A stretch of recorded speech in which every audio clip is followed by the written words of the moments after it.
Good evening. Merry Christmas to you all. I am so pleased to see you all here. Welcome to First Parish Unitarian Universalist in Medfields. We're so honored that you've shared this holiest night with us tonight. I would ask that you take a moment and silence any device you might have with you. And please note that there are restrooms downstairs in the vestry. Welcome to this place. Here we search for truth and understanding. Here we celebrate life and we contemplate its mysteries. Here we share healing and wholeness. So whoever you are, wherever you come from, whomever you love, we welcome you to this congregation. Well, now I'd like to invite back the First Parish Choir for the Halsway Carol.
Wow, wasn't that beautiful? Yeah. Well, now I would invite forward Rachel Cornett to share with us the first lesson.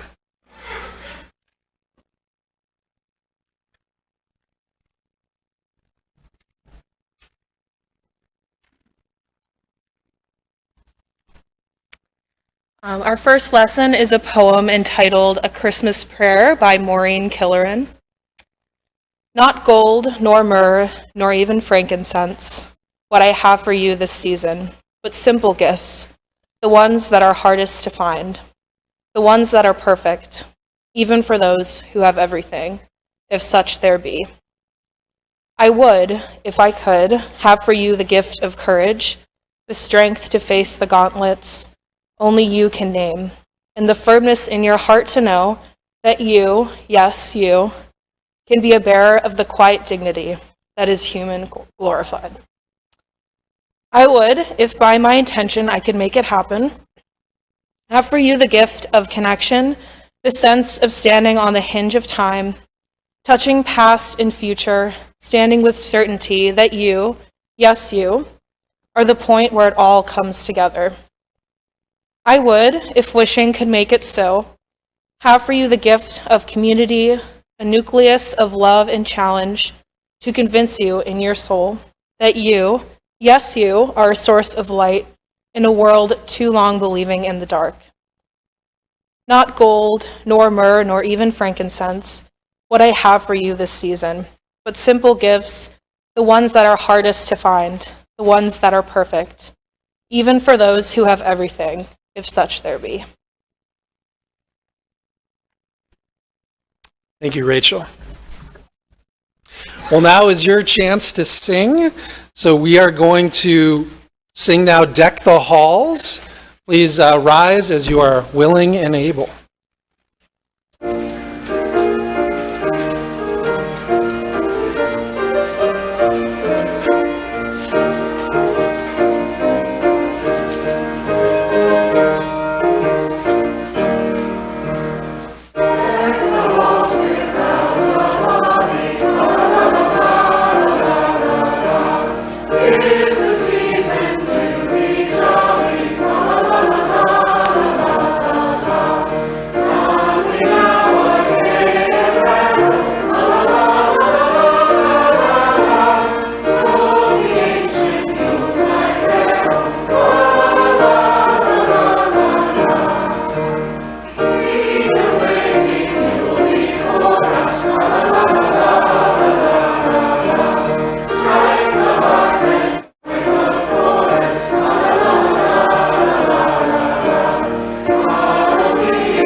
You may be seated. Well, now I would invite forward Sammy Drum to share with us the second lesson.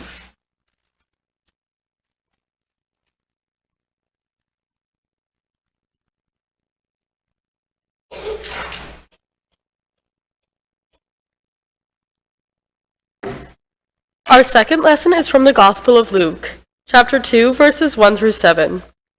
In those days, a decree went out from Emperor Augustus that all the world should be registered. This was the first registration and was taken with Quirinius, who was governor of Syria. All went to their own towns to be registered. Joseph also went from the town of Nazareth in Galilee to Judea, to the city of David called Bethlehem, because he was descended from the house of the family of David. He went to be registered with Mary, to whom he was engaged, and who was expecting a child. When they were there, the time came for her to deliver the child. And she gave birth to her firstborn son, and wrapped him in bands of cloth, and laid him in a manger, because there was no place for them in the inn. Here ends the lesson. Thank you, Sammy.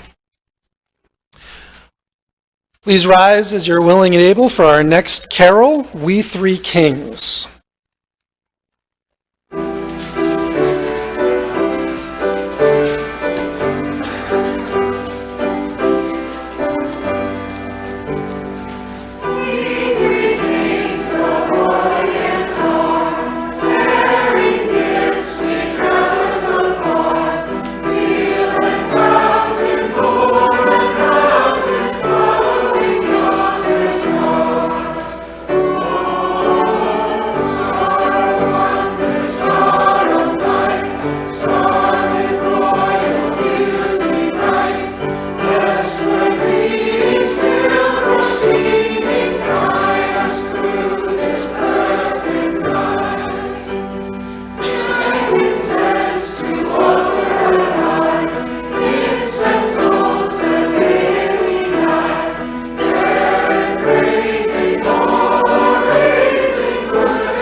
You may be seated.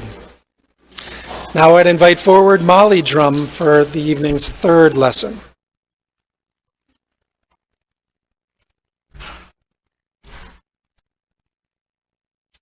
Our third lesson comes from the Gospel of Luke, chapter 2, verses 8 through 19. In that region there were shepherds living in the fields, keeping watch over their flock by night. There an angel of the Lord stood before them, and the glory of the Lord shone around them, and they were terrified. But the angel said to them, "Do not be afraid, for see, I am bringing you good news of great joy for all the people. To you is born this day in the city of David a Savior, who is the Messiah, the Lord. This will be a sign for you. You will find a child wrapped in bands of cloth and lying in a manger." And suddenly there was with the angel a multitude of the heavenly host, praising God and saying, "Glory to God in the highest heaven, and on earth peace among those whom he favors." When the angels had left them and gone into heaven, the shepherds said to one another, "Let us go now to Bethlehem and see this thing that has taken place, which the Lord has made known to us." So they went with haste and found Mary and Joseph, and the child lying in the manger. When they saw this, they made known what had been told them about this child, and all who heard it were amazed at what the shepherds told them. But Mary treasured all these words and pondered them in her heart. Here ends the lesson. Thank you. Please rise in body or in spirit for our next carol, Joy to the World.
Be seated. Well, friends, we've arrived at another Christmas Eve. Ready or not, here it is. Decorations are up or not. The goodies are baked or bought or not. The stockings are hung by the chimney with care.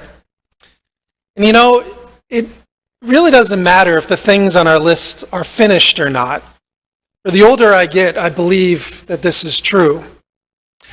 You know, yesterday I was rushing around the grocery store trying to find all of the last-minute items that we would need for the holiday. And on the overhead speaker was an onslaught of that Christmas music. You know, I was just not in the mood to hear these syrupy, sweet songs, and quite frankly, I was a little bit annoyed. You know, they sang, "Why can't every day be like Christmas? You know, why can't this feeling last forever?" And I thought to myself, it's fine to long for that Christmas feeling to last forever if you have loved ones in your life, if you have food on the table, if you have a warm bed to sleep in, a job. But what if you don't? Would you want those feelings of loneliness, disappointment, and despair to continue on forever? No, as I said, my cynical, critical, rational mind kicked in, and I went on to lament to myself, and what about all those in our religiously pluralistic culture who don't celebrate Christmas, and yet they're bombarded by it, even while shopping at the grocery store? There's no escape. What about them? However, as I walked to my car, I realized that I have different feelings about Christmas Eve, at least the Christmas Eves that I spend here with all of you. Inevitably, as the pressure mounts leading up to this night, there's a little bah humbug that can't help but creep in.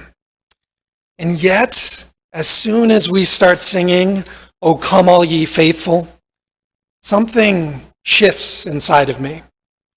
And I swear that every year when we sing Silent Night, I get this big lump in my throat. What's this about, do you suppose? It's the familiar, of course, the carols we sing by heart. It's the story that some of us could almost repeat word for word. And the angel said to them, "Fear not, for behold, I bring you glad tidings of great joy." Familiar words and a familiar story. But it's more than that. Something else is going on, because it's not about the literal birth of Jesus, of course. We know our religious history well enough to know that Jesus wasn't born on December 25th. We know that Christmas was merely a holiday intended to replace the pagan solstice celebrations that the early Christians persisted in celebrating. It's a holiday that has been placed at the darkest time of year to celebrate the return of the sun and the lengthening of the day. It was a holiday celebrated by the pagans as a way to acknowledge that fear had disappeared and it had been replaced with renewed hope.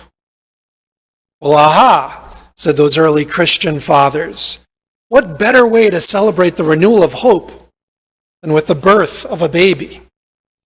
The pagan celebration of the return of the sun, S-U-N, could become a time to celebrate the birth of God's Son, S-O-N. And so Christmas was established. Light enters the world, a baby is born, and fear is banished, and hope is renewed. Well, as Sophia Lyon-Fahs writes in her poem, "Each night a child is born is a holy night." She says, "For so the children come, and so they have been coming. Always in the same way they come, born of the seed of man and woman. No angels herald their beginnings. No prophets predict their future courses. No wise men see a star to show where to find the babe that will save humankind. Yet each night a child is born is a holy night. Fathers and mothers sitting beside their children's cribs feel the glory in the sight of a new life beginning. They ask, where and how will this new life end? Or will it ever end? Each night a child is born is a holy night, a time for singing, a time for wondering, a time for worshiping." I'm sure many of you can relate to this if you've ever cradled a baby in your arms. We ponder the mystery out of which they have emerged and wonder where they've come from and what they might be thinking as their eyes meet ours. They seem to be closer to the divine than we are, and so we wonder if they know things that we might not. Do they have things they could whisper in our ear if only we spoke the same language? Babies coming into our lives changes us somehow, provided we take the time to be with them and to hold them close. The promise of this might be what gives folks the courage to keep having them, because with these babies comes a love that defies description. And out of this love is born hope for the future, not only for the future of this newborn child, but for the world itself and all that resides on it. For every night a child is born is a holy night. You know, it is true that we Unitarian Universalists have a reputation for being pretty rational people, for questioning everything, for being skeptical about things that others might accept on faith alone.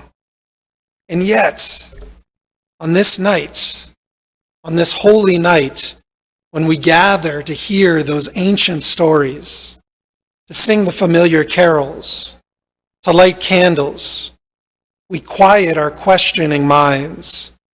We suspend our skepticism. And we stand in awe and wonder before the miracles we see all around us. And there are miracles, my friends. The miracle of grief-filled hearts which somehow open once more to love.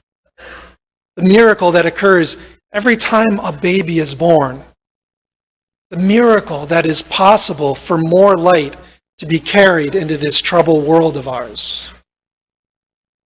And so my hope for each of you is that you'll find a baby to remind you of this spirit of this season. It might be your own baby or a friend's baby or a baby in this congregation, or you may have to settle for that baby in the shopping cart next to you in the grocery store as you wait in line. But whoever this baby might be, look into their eyes. Ponder where this baby might have come from. Smile, and perhaps you'll be rewarded with a smile in return. And perhaps, just perhaps, you'll find something shift inside of you. For each night a child is born is a holy night. So may it be. Amen. Well, now I'd like to invite back up the First Parish Choir to sing God Rest Ye.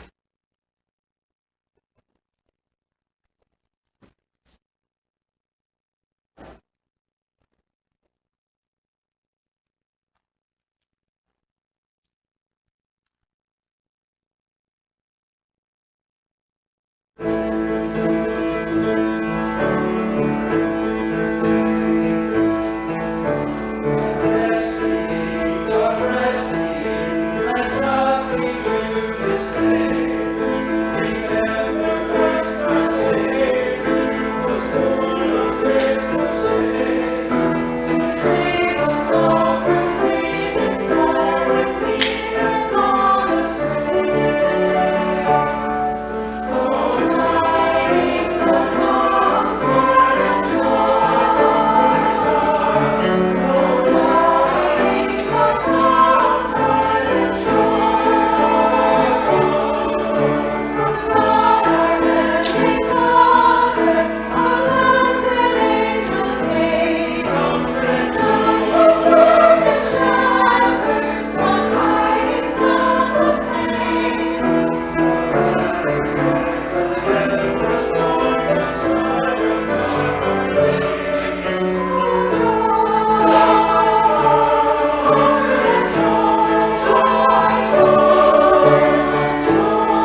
Well, friends, now is the moment you've been waiting for. That moment of magic when the lights here in the sanctuary will dim. We will fill this sanctuary with the light of candles, and together we will sing Silent Night.